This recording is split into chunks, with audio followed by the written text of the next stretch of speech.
Hello, welcome to another episode of Ramu ism. కష్టపడి పని చేస్తే జీవితంలో పైకొస్తారు. ఎవరు చెప్పారంటే మా నాన్న నాకు చెప్పారు, మీ నాన్న కూడా మీకు చెప్పుంటారు. కానీ రామ్ గోపాల్ వర్మ గారు ఈరోజు హార్డ్ వర్క్, కష్టపడి పని చేయడం గురించి ఏమంటున్నారో తెలుసుకుందాం. వర్మ గారు నమస్కారం, వెల్కమ్.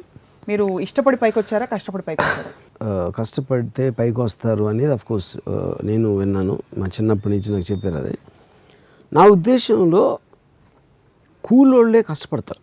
సక్సెస్ఫుల్ అయిన వాళ్ళు ఎవ్వరు కూడా కష్టపడరు. వాళ్ళు తెలివితో వేరే వాళ్ళని కష్టపడిస్తారు. అది యాక్చువల్ ట్రూత్ ఆఫ్ లైఫ్. అది దీనికి ఎగ్జాంపుల్ నేను ఏమిస్తానంటే, ఒక first of all the word కష్టపడటం అనే వర్డ్లోనే ఒక నెగిటివిజం ఉందని నా ఫీలింగ్. అది పేరెంట్స్కి తెలీదు, టీచర్స్కి తెలీదు, మన పెద్దలు ఎవరు దాన్ని అర్థం చేసుకోరు. ఇప్పుడు నాకు ఫస్ట్ గుర్తుంది, పొద్దున్న 5 గంటలు లేచి కష్టపడి చదివితే నీకు మంచి మార్కులు వస్తాయి అని నా తాతయ్య, మా నాన్నగారు, మా మదర్ చెప్పేవారు. నువ్వే కష్టపడి అని చెప్తే already you're putting a negative element in the child's mind. ఎందుకంటే వర్క్ అనేది నా డెఫినేషన్లో ఏంటంటే, it's something you have to do. చెయ్యాలి కనుక చేస్తున్నావు. యూ వాంట్ టు డూ అంటే అప్పుడు అది ఇష్టం అవుతుంది. ఇందాక మీరు చెప్పింది కరెక్ట్. కష్టపడాలో డిఫరెన్స్ ఏంటంటే, ఇష్టపడనేది వాంటింగ్ టు డూ, కష్టపడనేది హ్యావింగ్ టు డూ. నువ్వు చేస్తే నువ్వు బాగా కష్టపడి చదువుకొని నీకు సినిమా చూపిస్తానే అంటే, సినిమా అనేది ప్లెజరబుల్ ఎలిమెంటు, చదవటం అనేది ఒక నెగిటివ్ ఎలిమెంట్ అనేది మీరే ఫస్ట్ పెట్టేస్తున్నారు మైండ్లో. ఒక పిల్లోడి మైండ్లో first right from the time he's become conscious as a kid are what ever it is. So అప్పుడు అక్కడ ఏంటి 2 పాయింట్స్. అక్కడ ప్రోగ్రెస్ ఆఫ్ హ్యుమానిటీ ఎప్పుడూ కూడా మీరు ఎంత తక్కువ కష్టపడాలి అనే దాంట్లోంచి మీకు ప్రోగ్రెస్ ఉంటుంది. ఇప్పుడు మనం గొడ్డులాగా చాకరీ చేసేస్తే ఏదో మెషిన్ కనిపెట్టాం ఆలోచించి. అవును.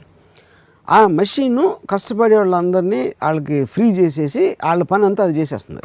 సో అది మీరు ఆ డిగ్రీ అని తక్కువ మొత్తం కష్టం అంతా మెషిన్స్ అలాంటి దానికి మనం అప్పగించి రోజు వచ్చినప్పుడు the world will really be the most advance place in every which వే.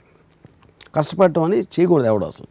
ఇప్పుడు ఇంకో ఎగ్జాంపుల్ ఇస్తానంటే, ఇప్పుడు కష్టపడకుండా ఏంటి మీరు చేస్తున్నారు, ఒక డెసిషన్. నాకు ఈ మధ్యన నాకు తెలిసిన ఒక హీరో ఒక సినిమా చేసాడు, అది ఆడలేదు సినిమా. తను నాకు ఒక మెసేజ్ ఏం పెట్టాడంటే, ఈ సినిమా ఫెయిల్ అవ్వటం, I won't let it put me down, I will work more harder for the next film అని పెట్టాడు. తను ఏదో ఒక ఎమోషన్ ఫీల్ అయ్యి ఇంకా హార్డ్ వర్క్ చేస్తాను నెక్స్ట్ సినిమాకి, దీనివల్ల నేను డిప్రెషన్లో ఉన్నాను.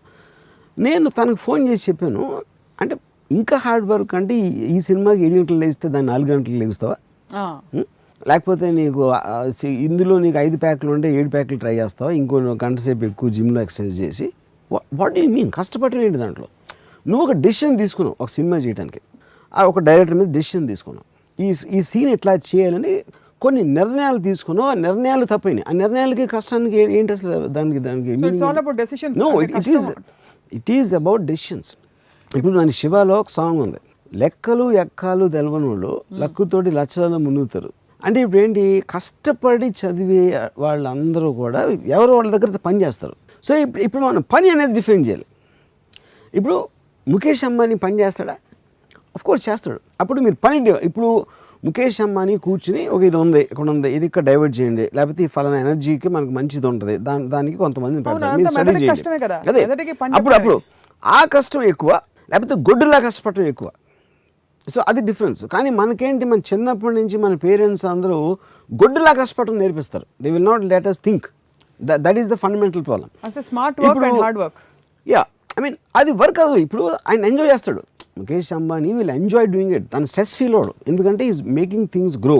ఆయన డెసిషన్ తోటి ఇది చేయాలా, అది చేయకూడదు అని ఒక ఆలోచించడంలో ఒక ప్లెజరబుల్ ఆస్పెక్ట్ తీసుకుని ఆ డెసిషన్ తోటి ఈజ్ మేకింగ్ థింగ్స్ మూవ్. అప్పుడు రకరకాల వర్కర్స్ మషిన్స్ దగ్గర పని చేస్తారు, లేకపోతే డ్రాయింగ్లు గీస్తారు, ఇది చేస్తారు, అది చేస్తారు. ముఖేష్ అంబానీ మైండ్లోంచి వచ్చిన విజన్లోంచి వర్క్ ఫోర్స్ అనేది స్టార్ట్ అవుతుంది. మీకు ముఖేష్ అంబానీ ఇప్పుడు పైన కనిపిస్తున్నారు స్క్రీన్ మీద, కానీ కింద చాలా మంది కష్టపడకపోతే ముఖేష్ అంబానీ డ్రీమ్ రియలైజ్ అవుతుందంటారా? నేను కష్టపడకూడదు అంటలేదు. పాయింట్ ఈజ్ నాట్ అబౌట్, అంటే మీది అది మైండ్ సెట్ నేను చెప్పేది. కష్టం ఇప్పుడు ఫర్ ఎగ్జాంపుల్ ఇప్పుడు మా మదర్ కానీ మా గ్రాండ్ ఫాదర్ కానీ చదువుకోవటం అనేది ఒక ప్లెజరబుల్ థింగ్ లాగా నాకు చెప్పాను అనుకోండి, కష్టం అనే మాట తీసేసి. అంటే ఉదాహరణకి చెప్పండి. ఎంజాయింగ్ మీరు వర్క్ ఎంజాయ్ చేసినప్పుడు అది హార్డ్ వర్క్. మన ఇక్కడ ఏంటి మనం మాట్లాడుతుంది హార్డ్ వర్క్ అనేది డెఫినేషన్లోనే ఒక నెగిటివ్ ఎలిమెంట్. అబ్బా నేను చెమటలు కార్చిపోయి ఇలా చేసి ఎలాగైనా చేయలేని సాధించాలి అనే అష్ట కష్టాలు పడి ఒక నొప్పిని ఓర్చుకుని ఒక దానికి చేరాలి అనే దాంట్లోంచి హార్డ్ వర్క్ అనే పదం అక్కడి నుంచి సో వచ్చింది. హార్డ్ వర్క్ అనే టర్మినాలజీ మార్చాలంటారు. దట్ ఈస్ ద ప్రాబ్లం నాకు. సో ఉదాహరణకి నేనే మీరు అనుకోండి, మీరే మీ అమ్మ నాన్న అనుకోండి, నాకు ఎలా చెప్తారు నేను చదువుకోవాలనుకోండి, ఇంజనీరింగ్ కాలేజ్లో చేరాను. ఇప్పుడు నువ్వు 5 లేస్తే భలే ఉంటుంది. నువ్వు చదువుకుంటే నీకు ఎన్నో తెలిసిపోతాయి. ఆ తెలిసిపోయిన వాటిలోంచి నువ్వు వేరే వాళ్ళకి చెప్పవచ్చు, అందరూ నిన్ను బాగా చూస్తారు, నువ్వు అందరికన్నా ఎక్కువ నువ్వే అక్కడ ఎలివేట్ అవుతావు, ఇలా చెప్పాలి వాళ్ళకి. అంటే అదొక ప్రొవోకింగ్, ఒక ఏమంటుంది దాన్ని ఇన్స్పైరింగ్ కైండ్ ఆఫ్. లేదురా నువ్వు చదువుకేమ్మా, నువ్వు 2 గంటలు చదివితే నీకు చాక్లెట్ ఇస్తాను, రేపు రాత్రి సినిమాకి తీసుకెళ్తాను. థామస్ ఆల్వా ఎడిసన్ పొద్దునే లేచి 3 గంటలు చదువుకున్నారు, ఇలాంటివన్నీ ఉండవు. అది ఇవన్నీ కూడా చెప్తారు, కానీ థామస్ ఆల్వా ఎడిసన్ 3 గంటలకి పాయింట్. ఇప్పుడు దీనికి కనెక్టింగ్ పాయింట్ ఏంటి మనకి ఇక్కడ? ఇప్పుడు నేను కాలేజీలో కానీ స్కూల్లో కానీ చదువుకున్నప్పుడు ఎంతసేపు మార్కులు తెచ్చుకో, కష్టపడి చదివితే నీకు 70% 80 ఆ టైంలో ఏది ఎక్కువ వస్తే నీకు నెక్స్ట్ సీట్ వస్తుంది, లేకపోతే ఉద్యోగం వస్తుంది, ఇలాంటివి. అప్పుడు ఏంటి నా మైండ్స్లో ఏంటి, నేను కష్టపడటం నాకు ఇష్టం లేదు, ఎందుకంటే ఆల్రెడీ నాకు ఒక నెగిటివ్ ఆస్పెక్ట్ వచ్చేసింది కష్టం. నాకు పాజిటివ్ ఆస్పెక్ట్ ఏంటి, నాకు సినిమా డైవర్షన్ ఉంది, ఏదో నవల్ చదవాలి, లేకపోతే ఎక్కడో తిరగాలి, ఇలాంటి డైవర్షన్స్ ఉన్నాయి. కాబట్టి కష్టపడితే కానీ చదువుకోవడానికి ఛాన్స్. అప్పుడు నేను కాపీ కొట్టడం అలవాటు చేసుకుంటాను, కష్టాన్ని తప్పించుకోవడానికి అదొక మెథడ్ అవుతుంది. అంటే కాపీ కొట్టడం కరెక్ట్ అంటారా? కాదు, నేను అది వాళ్ళే ఇస్తున్నారంటున్నా, వాళ్ళే ఆ పరిస్థితి మీకు కల్పిస్తున్నారు, ఆ పరిస్థితి నాకు కల్పిస్తున్నారు, అలా ఆలోచించేటట్టు చేస్తున్నారు. అప్పుడు దాని బదులు ఇప్పుడు బై హార్ట్ అనేది ఎక్కడి నుంచి వచ్చింది? కబగబగా నేను ఒక కష్టపడి దాన్ని 10 సార్లు బట్టి కొట్టేసి ఎగ్జామ్ రాశాను. బట్టి కొట్టడం అంటే ఏంటి, మీకు అర్థం చేసుకోవట్లేదు దాన్ని, you are trying to memorize aspect. ఎప్పుడైతే మీరు ఇచ్చిన చదువుని అర్థం చేసుకున్నప్పుడు బట్టి కొట్టాల్సిన అవసరం లేదు. బట్టి అనేది కష్టం, అది కొట్టేసి గబుక్కుని రాసేసి ఆ రోజు ఎంతో మార్కులు వచ్చేసినాయి, నెక్స్ట్ క్లాస్కి వెళ్ళిపోయాను. దీని బదులు అసలు చదువు అనేది మార్కుల కోసం కాదు, చదువు అంటే ఎడ్యుకేషన్ అనే దాని meaning you to be educated. ఎందుకంటే నువ్వు మామూలుగా ఏమీ తెలియకుండా పుట్టి నీకు ఎంత నాలెడ్జ్ రావాలి, ఇంత ఇంటెలిజెన్స్ అనలిటికల్ పవర్ రావాలి అనేది ఉద్దేశం, కానీ మార్కులు అనేది సైడ్ ఎఫెక్ట్ అని చెప్పాలి పేరెంట్స్. అలా చెప్పకుండా పైగా నెత్తిని రుద్దుతారు 94.5. అది వాళ్ళు మార్కులు చెప్పి నువ్వు అంత కష్టపడిపోతే మార్కులు రావని, కష్టానికి దాని మెజర్మెంట్ మార్కులు చెప్తారు.